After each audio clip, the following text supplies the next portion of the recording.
All right. So the first thing I'm going to explain before I actually get into anything is this concept of this advanced model that we just introduced. To start off, we had this original model, which was an artificial neural network. Then we moved to a simple model, right, which was this tabular model that stores probability distributions, right? You could imagine it like a fancy lookup table, right? And now we have this advanced model, which is a combination of both. And I will explain to you kind of why we built this thing and how it actually works. So to do this, I feel like it's best just to draw up some stuff. So let's just say we have our map, right? We have, oops, don't mind that squiggly line. It's just an illustration. So you know how, let's say the stage is right here, right? And let's say your fighter is this blue fighter over here. And the opponent is right here. And let's draw this like imaginary line over here, which is, call it like the danger area where it's too close to the blast zone. And if you get pushed into the blast zone, then you die, right? So in this situation, what we saw is people either trained their AIs to do one or two things, right? It was either when it's off stage, always go back on stage, or chase your opponent to secure the kill. What's the problem with this though? Is that, let me just grab these. Oops. Is that when you and your opponent were past this danger zone, it still would try to kill it, and oftentimes it would kill itself, right? And so what people tried to do is they tried basically to say, okay, when I'm like close to the stage and not too close to the edge, then chase the opponent, but when I try to get too close to the edge, then try to come back. The problem with that, as people experienced, was that these machine learning models do interpolation, right? So it wasn't a hard cutoff to say, okay, now I'm going to switch the way I do things, right? It didn't work that way. Oftentimes you can get kind of close to that, but it was never perfect. And so you always ran into these situations when someone would train an aggressive AI that it was too aggressive, and then it would end up killing itself, right? But we want these aggressive AIs because it makes for really exciting gameplay and really exciting footage. So what did we do? We introduced this advanced model, which essentially creates buckets. Let me just denote, let's say this danger area over here is in red, right? Oh, this is supposed to be blue. There you go. And then let's say this area over here, call it the area that's safe to chase your opponent because you can still recover, is in green. Essentially what we're doing, you can think about it like this, like you have a model.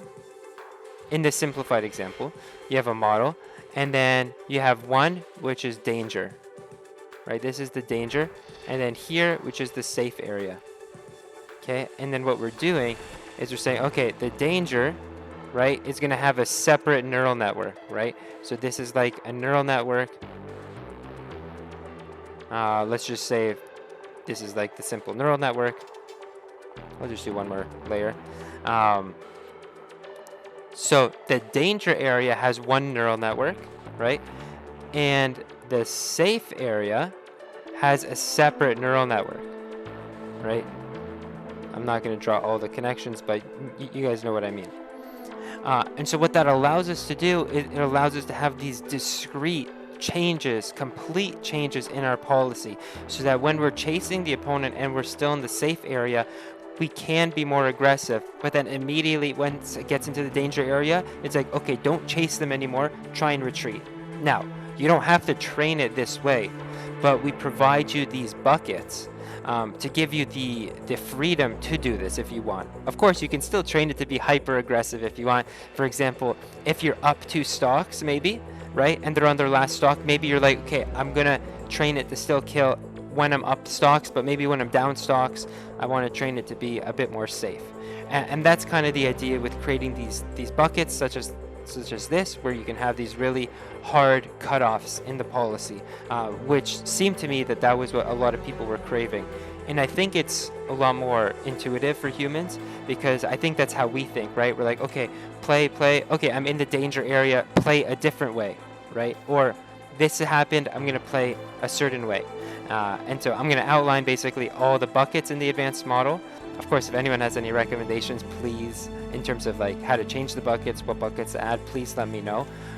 This is by no means is final. We're just testing out the functionality here of using something like a hierarchical model. Okay, so that's the idea at a high level. I will actually show you how it is broken down now. So we have our model over here. And the first decision, right, the first thing it checks for is, are we on the ground or are we in the air? Okay, that's the first thing. The next thing it checks for, let's start with the air. It checks for various areas of the map, such as one that I just showed you, right? So we have our red area, right? We'll have our green area. We'll have a blue area, which I'll show you what it is. And then we'll have a purple area, okay? And so I'm going to draw the map over here. And so everything in the map is relative to two things, right? One is the blast zone, and the other is the main stage. So I will just draw this. So you can think of anything outside of this dotted line as the blast zone, okay? So I will put this in red. So that is one bucket. So when you are near the edge, you are in this, call it danger bucket. And you can train your AI to do specific stuff in this danger bucket. Okay? The next thing is relative to the stage. Okay? So if you are to the side of the stage, then it's this green bucket over here. And you can train your AI to act a certain way. If you are under the stage, then it's this purple bucket over here. This is also a danger area, and you might need a different way to recover when you're under here. And then lastly, it's the safe area, right?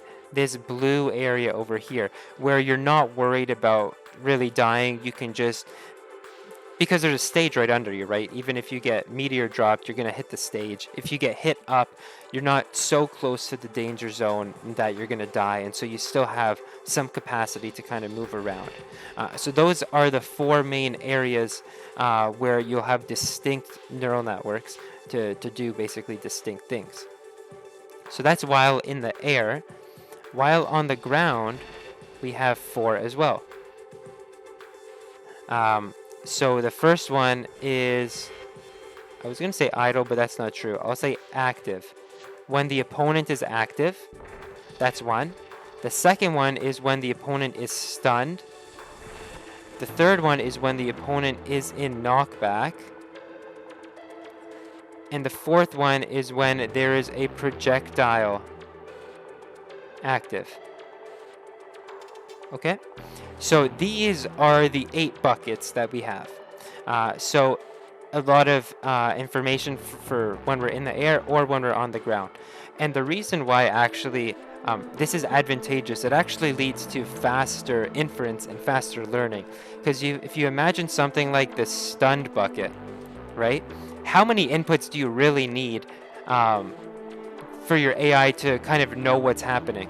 Right, you already know the opponent's in stun. You already know you're on the ground as well. So you know you're not trying to recover. So you don't need a lot of the ray casts. You know there's not a projectile active. So you don't need the ray cast for the projectile either. All you kind of really need to know is like where you are relative to your opponent and a few other things. So what we can do is we can get away with using a really, really small model, right? Which makes learning way faster than having this massive model that always takes into account everything. That was a little technical knowledge for you guys, but ultimately, not only is this advanced model a way to make the policies better by having these discrete breakpoints, but also it makes training faster. Sorry, by training I mean like the iterations, it makes it faster. So yeah, so that is the model at a high level. Why don't I get into it? Let's do this thing. So I randomly initialized it right before right before the get good session, and so it doesn't